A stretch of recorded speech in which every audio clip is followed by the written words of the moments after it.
안녕하세요. 안산 MB클리닉의 김은상 원장입니다. 현대인들에게 친숙한 탈모, 이 탈모도 발생하는 유형이 아주 다양한데요. 오늘은 탈모의 유형과 또 직접 진행한 탈모 치료 사례를 통해서 어떻게 치료를 진행했었고 개선되었는지를 사진으로 보여드리는 시간을 갖도록 하겠습니다.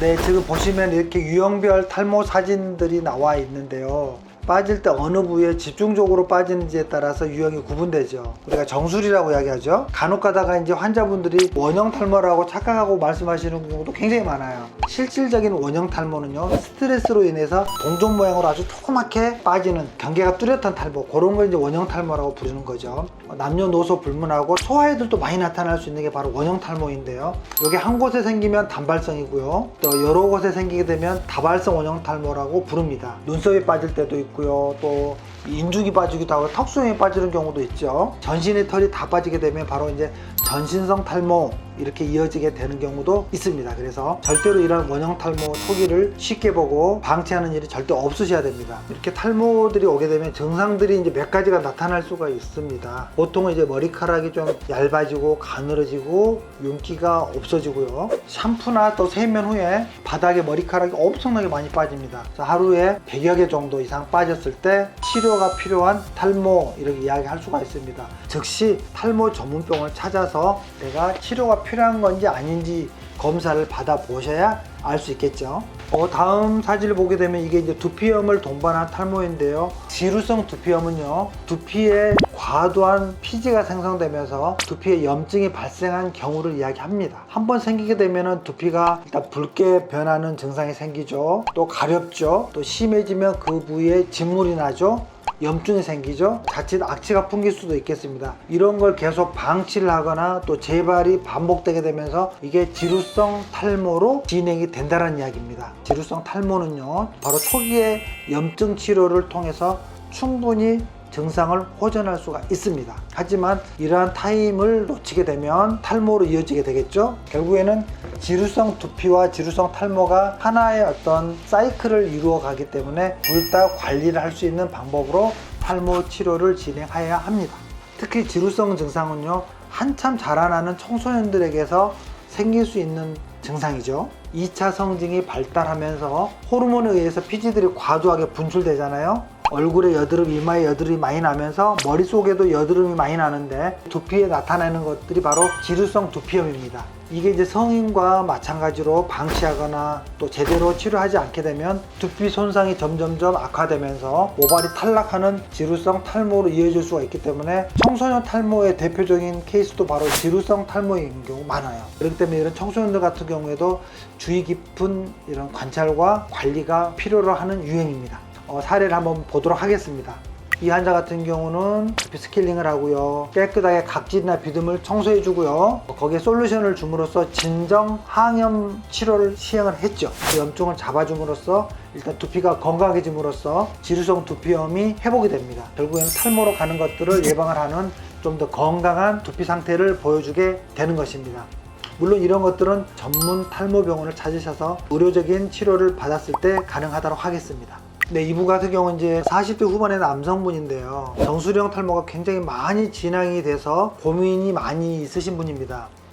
원래도 모발이 가늘고 아버지 쪽에 어떤 가족력을 물려받은 케이스라고 하겠습니다. 처음에는 모자를 자주 써가지고 머리카락이 그렇게 많이 빠지는 줄도 모르고 계셨다고 해요.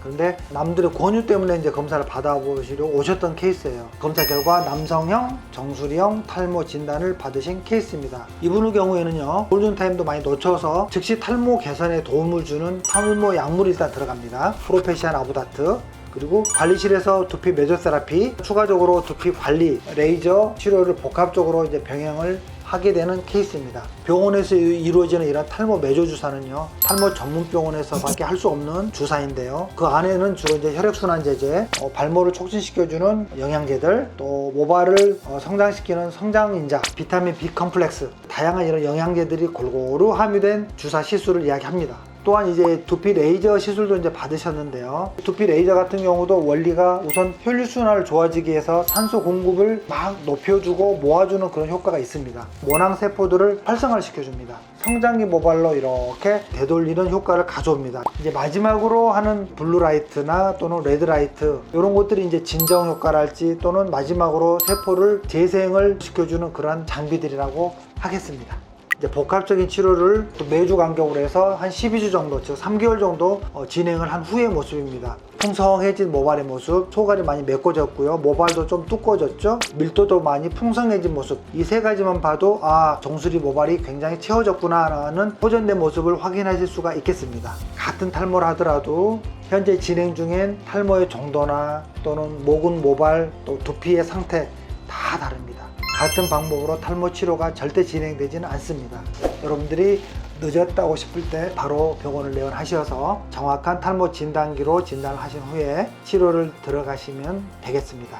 이분도 정수리형 탈모인데요. 속살이 많이 보이는 상태죠. 이제 딸을 결혼을 시켜야 되는데 뒤늦게 이제 탈모 개선을 위해서 급하게 찾아오신 분이에요. 가마 부위에서부터 전두부 앞머리까지 거의 다 진행이 돼서 내려온 케이스예요. 정수리부터 이렇게 머리카락이 면적을 넓혀가면서 탈락을 시키는 경우들이 많습니다. 약물 치료를 첫 번째로 이건 필수입니다. 그 다음에 바르는 약물 치료, 미녹시딜 두 가지가 필수로 들어가고요. 거기에 이제 병원 안에서 마이크로 니들링 치료 일주일 간격으로 병행하는 치료 계획을 세웠습니다. 그럼 여기서 마이크로 니들링이라는 게 뭔지 그 치료에 대해서 한번 보여드릴게요. 이렇게 보시다시피 얇고 미세한 바늘들이 달린 기구들을 이용을 해서 두피에 미세한 홀을 만들어서 그 안에 치료 약물을 침투해주는 원리가 바로 마이크로 니들링입니다. 치료 후의 모습을 한번 볼까요? 약물 치료 물론 들어갔었고요. 마이크로 니들링 치료를 8주 정도 진행을 한 후의 모습입니다. 모발의 주기 자체가 퇴행기에서 휴지기를 거쳐서 다시 성장기로 이렇게 오는 걸리는 시간이 평균 한 12주 정도 된다는 겁니다. 보통 서너 달은 지난 후에 치료 결과가 나온다는 뜻이기도 합니다. 중장거리 마라톤이다. 다시 한번 마음으로 되새기기 바랍니다. 네, 오늘은 정수리 탈모의 경우를 살펴봤습니다. 아시다시피 현대인들에게 탈모는 이제 아주 흔한 병이 되어 있고요. 또 한번 빠지기 시작하면 올바른 방법으로 꾸준히 관리를 해줘야만 하는 것이기 때문에 원인과 유형을 아는 것이 굉장히 중요합니다. 미리 포기하지 마시고 이렇게 탈모가 의심된다면 탈모 전문의를 찾아서 정확한 진단을 받아보시기를 권해드립니다. 이상 MB클리닉의 김은상 원장이었습니다. 감사합니다.